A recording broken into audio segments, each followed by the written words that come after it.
Friends, நம்ம இன்னைக்கு 4th February 2023 4 நடந்த TNTET பேப்பர் 2 ஆக்ஸ் கொஸ்டின்ஸோட பார்ட் 3 வீடியோ தான் பார்க்க போறோம். Question number 81. In obtuse triangle, the orthocenter lie in the விரிகோண முக்கோணத்தில் குத்துக்கோட்டு மையம் அமையும் இடமானது. ஃபர்ஸ்ட் ஆர்த்தோசென்டர்னா என்னன்றது நமக்கு தெரியணும். இப்போ ட்ரையாங்கிள்ல 3 வெர்டெக்ஸ் இருக்கு. ஒவ்வொரு வெர்டெக்ஸ்ல இப்போ ஃபர்ஸ்ட் இந்த வெர்டெக்ஸ் எடுத்துக்குவோம். இந்த வெர்டெக்ஸ் இந்த பாயிண்ட்ல இருந்து அதுக்கு எதிரில் இருக்க சைடுக்கு வந்து ஸ்ட்ரெயிட்டா ஒரு லைன் வரையணும். இது வந்து அந்த சைடை வந்து 90 டிகிரிஸ்ல கட் பண்ணும். இந்த மாதிரி கட் பண்றப்ப இந்த லைனுக்கு பேர் தான் பெர்பெண்டிகுலர் இல்லாட்டி ஆல்டிடியூட் அப்படின்னு சொல்லுவோம். இது மாதிரி ஒவ்வொரு வெர்டெக்ஸ்ல இருந்தும் அதுக்கு ஆப்போசிட் சைடுக்கு இந்த மாதிரி பெர்பெண்டிகுலர்ஸ் வரையணும். இந்த மாதிரி 3 ஆல்டிடியூட்ஸ் வரும். இந்த 3 ஆல்டிடியூட்ஸும் இன்டர்செக்ட் பண்ற பாயிண்ட் இருக்கு இல்லையா, இதுதான் வந்து இஸ் கால்ட் அஸ் ஆர்த்தோசென்டர். ஒரு முக்கோணத்துல இருக்க ஒவ்வொரு புள்ளியில இருந்தும் ஃபர்ஸ்ட் ஒரு புள்ளியில இருந்து அதுக்கு எதிர்பக்கத்துக்கு செங்குத்தா வரையப்படுற கோட்டுக்கு பேர் என்னன்னா செங்கோடுன்னு சொல்லுவோம், இல்லாட்டி குத்துக்கோடு. இந்த மாதிரி 3 புள்ளிகள்ல இருந்தும் எதிர்பக்கத்துக்கு இந்த மாதிரி குத்துக்கோடுகள் வந்து வரையணும். அந்த 3 குத்துக்கோடுகளும் ஒரு இடத்துல வந்து சந்திக்கும் இல்லையா, அந்த புள்ளி தான் வந்து என்னன்னா செங்கோட்டு மையம் இல்லாட்டி குத்துக்கோட்டு மையம் அப்படின்னு சொல்லுவோம். இந்த ஆர்த்தோசென்டர் வந்து ஒவ்வொரு டைப் ஆஃப் ட்ரையாங்கிள்ஸ்க்கும் டிஃப்ரெண்டா வந்து அமையும். இப்போ ஃபர்ஸ்ட் அக்யூட் ட்ரையாங்கிள்ல வந்து அது வந்து இன்சைட் த ட்ரையாங்கிள் வரும். அக்யூட் ட்ரையாங்கிள்னா என்ன, எல்லா ஆங்கிள்ஸுமே வந்து should B less than 90 degree. அது எல்லா கோணங்களும் வந்து குறுங்கோணங்களா இருந்தா அது வந்து அக்யூட் ட்ரையாங்கிள். அந்த மாதிரி ட்ரையாங்கிள்ஸ்க்கு ஆர்த்தோசென்டர் குத்துக்கோட்டு மையம் வந்து ட்ரையாங்கிளுக்கு உள்ள வரும். நெக்ஸ்ட் இங்க நம்ம கேட்டிருக்கிறது என்னது, அப்டியூஸ் ட்ரையாங்கிள். அப்டியூஸ் ட்ரையாங்கிள்னா என்னன்னா ட்ரையாங்கிளோட ஒரு ஆங்கிள் வந்து should be greater than 90 degree. Obtuse ட்ரையாங்கிள்னா என்ன, விரிகோண முக்கோணத்துல இருக்க ஒரு ஆங்கிள் வந்து 90 டிகிரிக்கு மேல இருக்கும். இந்த டைப் ஆஃப் ட்ரையாங்கிள்ஸ்ல பாத்தீங்கன்னா ஆர்த்தோசென்டர் குத்துக்கோட்டு மையம் வந்து ட்ரையாங்கிளுக்கு அவுட் சைடு வரும். அந்த பாயிண்ட்ல இருந்து ஒரு பெர்பெண்டிகுலர் லைன் வரையணும். அது வந்து இந்த ஆப்போசிட் சைடோட எக்ஸ்டென்ஷனை வந்து மீட் பண்ணும் 90 டிகிரிஸ்ல. ஸோ இந்த மாதிரி மீதி 2 பாயிண்ட்ஸ்ல இருந்து வரையப்பட்ட பெர்பெண்டிகுலர்ஸும் வந்து எங்க மீட் ஆகும்னா அந்த ட்ரையாங்கிளுக்கு அவுட் சைடு தான் மீட் ஆகும். ஸோ ஆர்த்தோசென்டர் வந்து அப்டியூஸ் ட்ரையாங்கிளை பொறுத்தவரை அவுட் சைடு த ட்ரையாங்கிள் தான் அமையும். நம்ம கேட்டிருக்கிறது அதான். So option B. அதே மாதிரி இன்னொரு ட்ரையாங்கிள் இருக்கு இல்லையா, right angle triangle. Right angle இருக்க வெர்டெக்ஸ் இருக்கு இல்லையா, இங்கே தான் வந்து ரைட் ஆங்கிள் ட்ரையாங்கிள் பொறுத்தவரை ஆர்த்தோசென்டர் அமையும். ரைட் ஆங்கிள் ட்ரையாங்கிள்ல orthocentre lies at the vertex at the right angle. செங்கோணத்தின் உச்சி புள்ளியில வந்து அந்த ஆர்த்தோசென்டர் அமையும். Question number 82.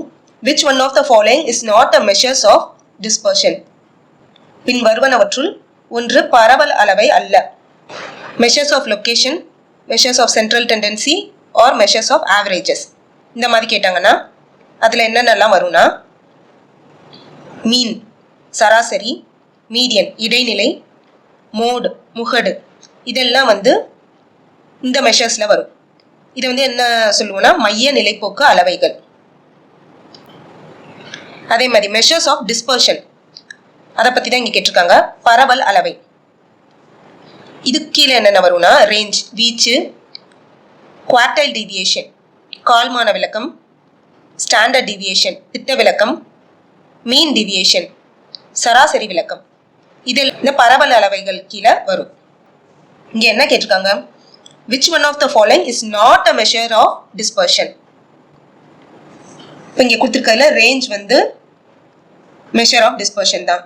Quartile டீவியேஷனும் measures of டிஸ்பர்ஷன்ல வரும். வேரியன்ஸும் வந்து அதுல வரும். ஏன்னா இங்க ஸ்டாண்டர்ட் டீவியேஷன் வந்து மெஷர்ஸ் ஆஃப் டிஸ்பர்ஷன், வேரியன்ஸ் வந்து என்னது standard deviation the whole square. So அதுவும் இந்த இதில் தான் வரும். மோடு தான் வந்து எதில் வந்துடும், மைய நிலைப்போக்கு அளவைகள் மெஷர்ஸ் ஆஃப் சென்ட்ரல் டெண்டன்சியில் வந்துடும். இப்போ இதுதான் வந்து மெஷர்ஸ் ஆஃப் டிஸ்பர்ஷனில் வராதது. இப்போ option C. Question number 83. The single discount in percentage which is equivalent to 2 successive discount of 10% and 20% given an article is. ஒரு பொருளின் மீது வழங்கப்படும் 2 தொடர் தள்ளுபடிகள் முறையே 10% மற்றும் 20% எனில் இதற்கு சமமான தள்ளுபடி சதவீதம் என்ன? இப்போ ஒரு பொருளுக்கு வந்து 2 டிஸ்கவுண்ட் கொடுக்குறாங்க, 10% அண்ட் 20%. இப்போ இந்த ரெண்டு டிஸ்கவுண்ட்டையும் சேர்த்து சிங்கிள் டிஸ்கவுண்ட்டாக சொல்லுங்க அப்படின்னு கேட்குறாங்க. இப்போ இந்த சம்மை சால்வ் பண்ணுறதுக்கு நான் ரெண்டு மெத்தட் சொல்கிறேன். ஒன்று வந்து ஃபார்முலா யூஸ் பண்ணி, இன்னொன்று வந்து டேரெக்டாகவே போடுவோம். இப்போ ஃபஸ்ட்டு ஃபார்முலா என்னென்னா X plus Y plus X into Y divided by 100. இப்போ இங்கே சப்ஸ்டியூட் பண்ணுவோம். இப்போ டிஸ்கவுண்ட்டுன்றதுனால என்ன பண்ணுவோம், மைனஸ்ன்னு எடுத்துக்க போகிறோம். எக்ஸை வந்து -10, ஒய் வந்து -20. நெக்ஸ்ட் இங்கே எக்ஸ் இன்ட்டு ஒய், எக்ஸ் என்னது -10 எடுத்திருக்கோம், இன்ட்டு ஒய் வந்து -20. மல்டிப்ளை பண்ணோன்னா ப்ளஸ் 200 டிவைடட் பை 100. இப்போ 0 0 கேன்சல் ஆகும். இப்போ it is equal to -30 plus 2, that is equal to -28%. So 10%, 20%, இது ரெண்டுக்கும் சேர்த்து வர சிங்கிள் டிஸ்கவுண்ட் என்னது 28%. Option D. இப்போ ஃபார்முலா யூஸ் பண்ணாமல் போடுவோம். இப்போ இங்கே பொருளோட விலை வந்து எதுவுமே கொடுக்கல, அதனால நம்ம 100 ருபீஸ்ன்னு எடுத்துக்குவோம் அந்த பொருளோட விலை. அதில் ஃபஸ்ட்டு எவ்வளோ பர்சன்டேஜ் டிஸ்கவுண்ட் தராங்க, 10%. இப்போ 100ல் 10% எவ்வளோ வரும், 10 ரூபாய். அது வந்து என்னது டிஸ்கவுண்ட் அமௌண்ட் தானே. அப்போ 100 ரூபாயிலேருந்து 10 ரூபாயா கழிக்கிறோம், கழிச்சோன்னா 90 ரூபாய். இந்த 90 ரூபாய்க்கு நெக்ஸ்ட் எவ்வளோ பர்சன்டேஜ் டிஸ்கவுண்ட் தராங்க, 20%.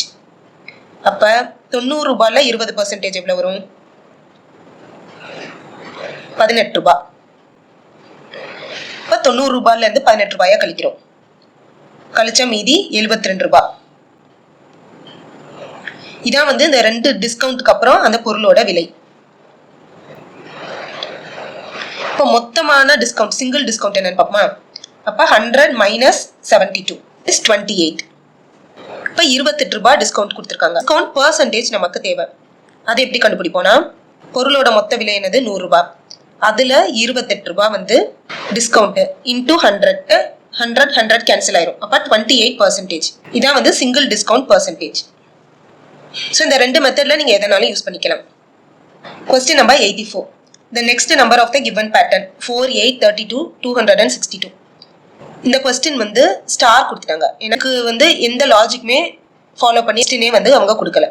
ஸோ இந்த கொஸ்டினுக்கு வந்து star. Question number 85. Find the square root of 4596.84. வர்க்க மூலம் காண். 4596.84. ஃபர்ஸ்ட் ஷார்ட்கட் மெத்தட்ல எப்படி கண்டுபிடிக்கிறேன்னு பார்ப்போம். இப்போ இந்த சின்ன எக்ஸாம்பிள் பாருங்க. 16 நம்பருக்கு ஸ்கொயர் ரூட் எடுத்தோம்னா என்ன வரும், 4. அப்போ நமக்கு என்ன தெரியும், 4 square is equal to 16. இப்போ இந்த 4 ஆப்ஷன்ஸ்ல இருக்க ஏதோ ஒரு நம்பரோட ஸ்கொயர் தான் வந்து is equal to 4596.84. இப்போ ஃபர்ஸ்ட் என்ன தெரியும், யூனிட்ஸ் டிஜிட் வந்து 4ல முடிஞ்சிருக்கிறதுனால 2 square இதோட யூனிட்ஸ் டிஜிட் 4. அதே மாதிரி 8 square இதோட யூனிட்ஸ் டிஜிட் என்ன வரும், 4. ஏன்னா 8 square வந்து 64. இப்போ 64ல் 4 தான் வந்து is the units digit. So நமக்கு தேவையான இந்த நம்பரோட யூனிட்ஸ் டிஜிட் வந்து ஒன்று 2ல முடியணும், இல்லாட்டி 8ல முடியணும். அந்த ஆப்ஷன்ஸை பாருங்க. 8 வந்திருக்கு, ஸோ இது வர சான்ஸ் இருக்கு. இங்கேயும் 8 இருக்கு, இதுவும் வரலாம். இங்கேயும் 8 இருக்கு. இங்கே பார்த்தீங்கன்னா 7 இருக்கு, இது வரதுக்கு சான்ஸ் இல்லை. ஸோ ஒரு ஆப்ஷன் வந்து ஒமிட் பண்ணியாச்சு.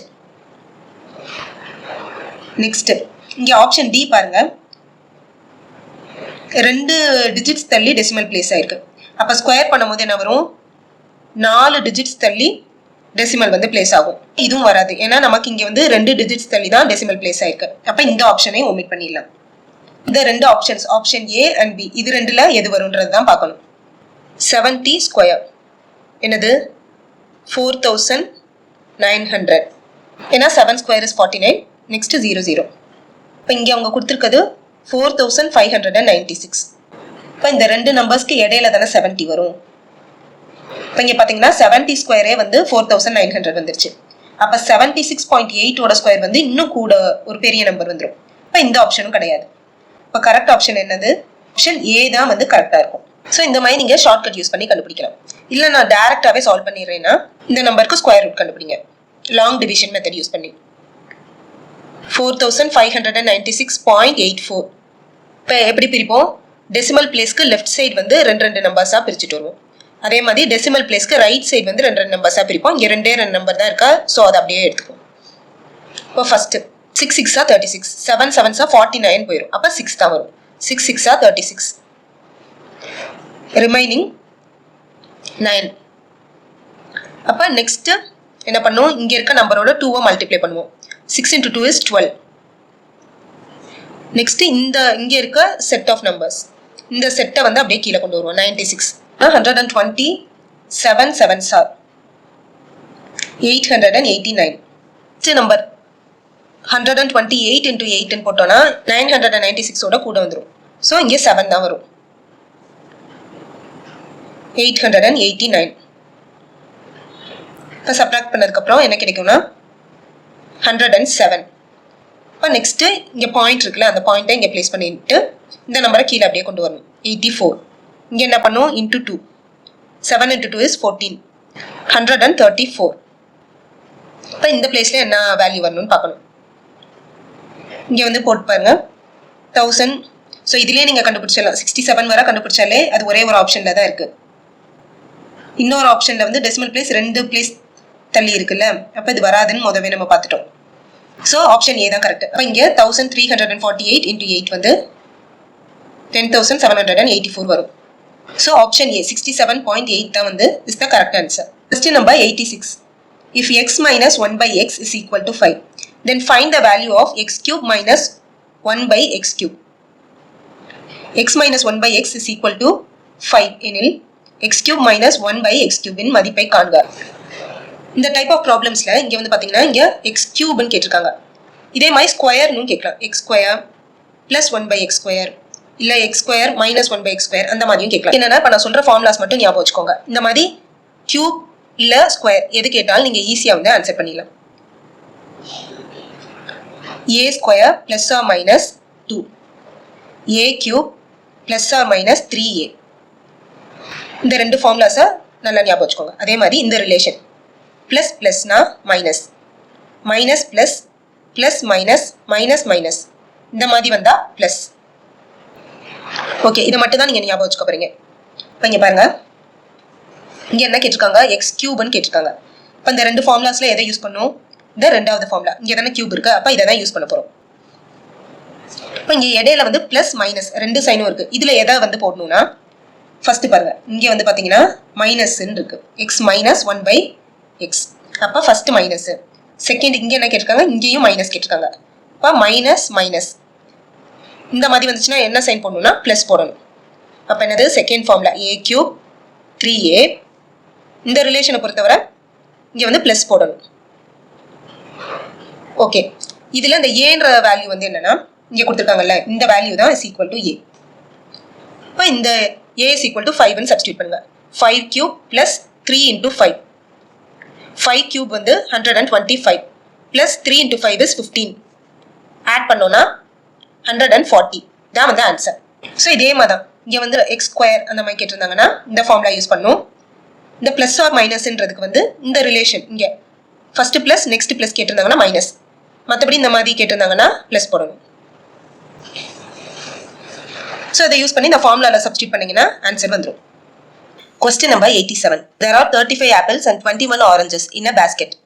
You want to donate them together equally among the poor children. How many children can you help at the maximum?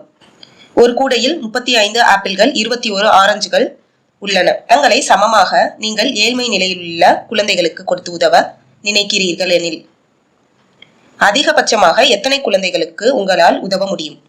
Apples வந்து 35 ஆப்பிள்ஸ் இருக்கு, ஆரஞ்சஸ் வந்து 21 ஆரஞ்சஸ் இருக்கு. இப்போ இந்த ஃப்ரூட்ஸை வந்து டொனேட் பண்ண போறாங்க. எப்படின்னா equally among the poor children. How many children can you help at the maximum? இந்த மாதிரி கேட்டால் இந்த ரெண்டு நம்பர்ஸ்க்கான HCF என்னன்றதை பார்க்கணும். HCF of 35 and 21. 7 5s are 35, 7 3s are 21. இதுக்கப்புறம் எந்த காமன் ஃபேக்டரும் இல்லை. ஸோ HCF என்ன வரும், is equal to 7. Option C. Question number 88. The complement of impossible event is. நடக்க இயலாத நிகழ்ச்சியின் நிரப்பு நிகழ்ச்சி என்ன? இப்ப நடக்க இயலாத நிகழ்ச்சி வந்து empty அப்படின்னு சொல்லுவோமா, அதுக்கு காம்ப்ளிமெண்ட். காம்ப்ளிமெண்ட் என்னன்னா என்னென்ன நிகழ்ச்சிலாம் நடக்கக்கூடியது அது எதுல வந்துடும், சாம்பிள் ஸ்பேஸ்ல வந்துடும். சாம்பிள் ஸ்பேஸ்னா என்ன, set of all possible outcomes. இப்போ ஆப்ஷன் சி எஸ் தான் வந்து the correct answer. Option D பாருங்க 1 அப்படின்னு கொடுத்துருக்காங்க. இம்பாசிபிள் ஈவெண்ட்டோட ப்ராபபிலிட்டி வந்து நமக்கு 0ன்னு தெரியும். ஸோ இந்த இம்பாசிபிள் ஈவெண்ட் ஓட ப்ராபபிலிட்டி அண்ட் இந்த இம்பாசிபிள் ஈவெண்ட்டோட காம்ப்ளிமெண்ட் அதோட ப்ராபபிலிட்டி இது ரெண்டே ஆட் பண்ணும்போது we get 1. another probability of impossible event ஓட complement is equal to 1 minus 0 that is equal to 1 அப்படின்னு சொல்லிட்டு நம்ம 1 ன்னு மார்க் பண்ணுவோம். இங்க பாத்தீங்கன்னா இங்க எங்கேயுமே வந்து ப்ராபபிலிட்டி நிகழ்தகவு பத்தி எதுவுமே கேட்கவே கிடையாது. ஸோ இந்த மாதிரி இங்க வந்து அப்ரோச் பண்ணக்கூடாது. இம்பாசிபிள் ஈவெண்ட்டோட காம்ப்ளிமெண்ட் ஈவெண்ட் அதாவது நடக்க இயலாத நிகழ்ச்சியோட நிரப்பு நிகழ்ச்சி என்னன்னு தான் கேட்டிருக்காங்க. அது வந்து என்னன்னா S sample space. Question number 89 find the median of the given data. கொடுத்திருக்க டேட்டால இடைநிலை என்னன்னு கேட்குறாங்க. ஸோ என்ன பண்ண போறோம் அசெண்டிங் ஆர்டர் ஏர் வரிசையில் எழுதிக்க போறோம்.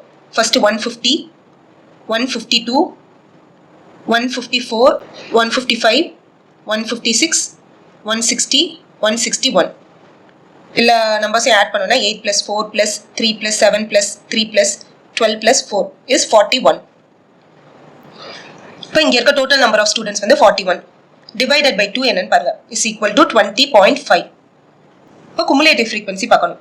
ஃபர்ஸ்ட் 8 ப்ளஸ் நெக்ஸ்ட் நம்பர் இது ரெண்டே ஆட் பண்ணுங்க. 8 + 4 is 12.